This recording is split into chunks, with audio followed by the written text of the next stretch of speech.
Metal Gear Solid has always been a franchise full of hidden things to find, secrets to unlock, and gameplay elements that can genuinely end up surprising you.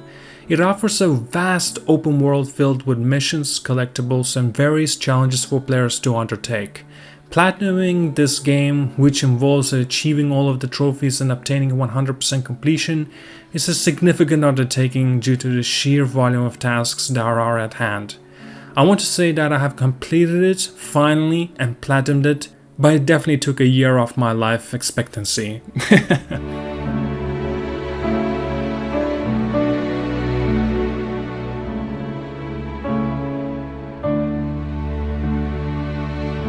The number of missions in Metal Gear Solid 5, the Phantom Pain, is the big reason why getting the Platinum Trophy is so tough.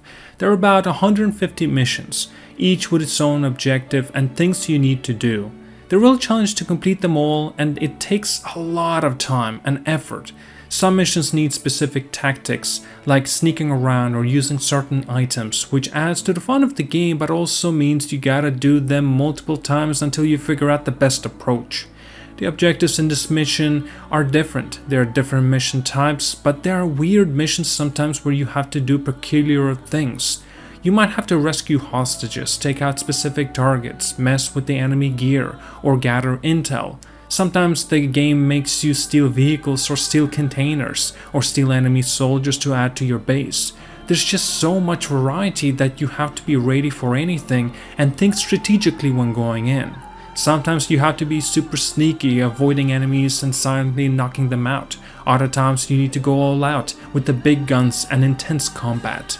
The game's open world setup also makes it challenging to get the Platinum Trophy. The map is huge, with different areas to explore. You have the freedom to approach missions in different ways, but that means you have to spend time carefully exploring and finding hidden stuff. It's safe to say that platinuming MGS5 is going to be a pretty big grind, but it's worth it because the game lets you do things your own way, discovering secrets and completing missions in a way that you never thought were even possible in other of the games. Not to mention the game ramps up the difficulty by adding extra requirements for higher ranks and special rewards. For example, you might have to finish a mission really fast without setting off any of the alarms, without killing anybody, or without taking much damage. Meeting these conditions takes serious skill and good understanding of how the games work, like knowing enemy patterns and layout of the environment. It would usually take me multiple tries before I could learn the pattern of the game, but I have to say there's no other satisfaction like being a ghost in MGS5.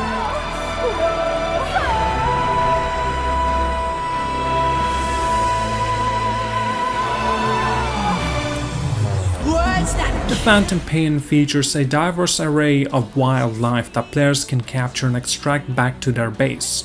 The animals range from the common to the exotic, each with their own distinctive characteristics and locations. Tracking down and tranquilizing these creatures requires careful observation, patience, and skillful marksmanship. It's a thrilling experience to encounter and collect these animals, adding a sense of wonder and discovery to the gameplay.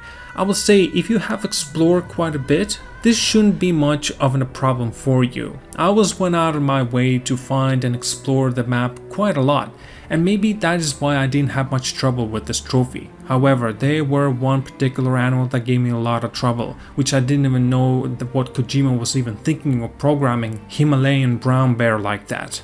There are also blueprints and key items to collect. Blueprints unlock new weapons, equipment, and upgrades, providing players with more options to tackle missions. Key items usually hold valuable information or trigger special events, adding depth to the game's narrative. Locating these blueprints and key items scattered throughout the game's world requires throughout the exploration and keen observation. But if you're going for all of the missions, including all of the side ops, then just be thorough in exploring all of the locations and you'll have no trouble. Finding and collecting these items often involves investigating till you see something glimmering. This is the way of Kojima encourages you to be thorough and attentive. Finally, this is one of those that just genuinely annoyed me the hell out.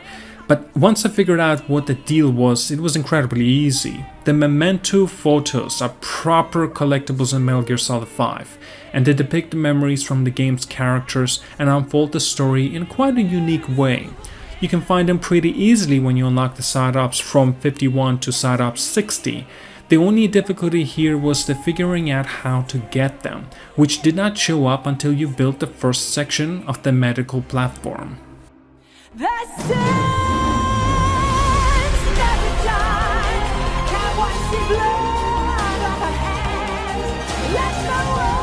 You find yourself spending a significant amount of time at the mother base, just like I did. It serves as a central hub for managing resources, personnel, and various units, which means that critical area of the game, and so there's some tough trophies attached to it. The most difficult ones are to construct and expand all 8 different platforms of mother base, which can be brutally difficult task. Each platform in the mother base has its own specific requirements, including the GMP costs, the number of soldiers needed, the materials to actually build it. As I progressed through the game, I was acquiring resources pretty fast, and so was the GMP being found. However, I wasn't full-tending a lot of enemies, which came as a detriment to me because I needed those soldiers on my side. I found myself back at the Afghanistan, running around and sending Russian soldiers flying back to my base. After that, it was all about considering the long-term benefits of which platforms I should be building first. Try to always get the R&D and medical platforms done first, because that makes other trophies doable too. Furthermore, raising all the teams and units at the mother base to level 50 adds another layer of difficulty. This includes training and developing each team with the base, such as the combat unit, R&D team, medical team, and more. It's not the heart of a task, it's just another thing that Kojima-san piles up on you. Lastly, I actually progressed towards the late game, and I realized that a significant milestone for completing the mother base trophies was the development of 300 different items.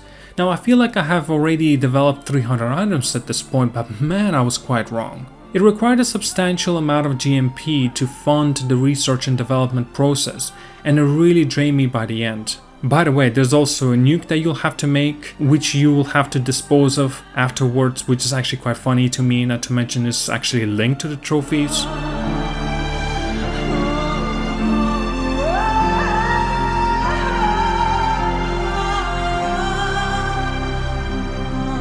Now that I made sure to collect the Platinum Trophy, let me tell you, getting that 100% completion in Metal Gear Solid 5 was not a mini sprint. This was an absolute marathon. I mean, there were so many things to do, so many missions to get through, animals to tranquilize and collect, blueprints to find, the key items to collect, not to mention it had an incredible lengthy story. The cutscenes would last for like 20 minutes each time they popped up. This might have been the most amount of time I've ever taken when attempting for platinuming the game. But you know what? Despite the challenges, the countless hours I have spent on this game, I wouldn't trade that experience for anything. The satisfaction of finally achieving that 100% completion, knowing I had explored every nook and cranny, collecting every item, and mastering every aspect of the game was truly rewarding. It felt like a little bit never-ending journey in all honesty. Yet now that it was all over, it feels as though I'm left in the void of nothing to do. At least until I find the next game to do this to. Perhaps Death Stranding 2 will scratch that itch once again.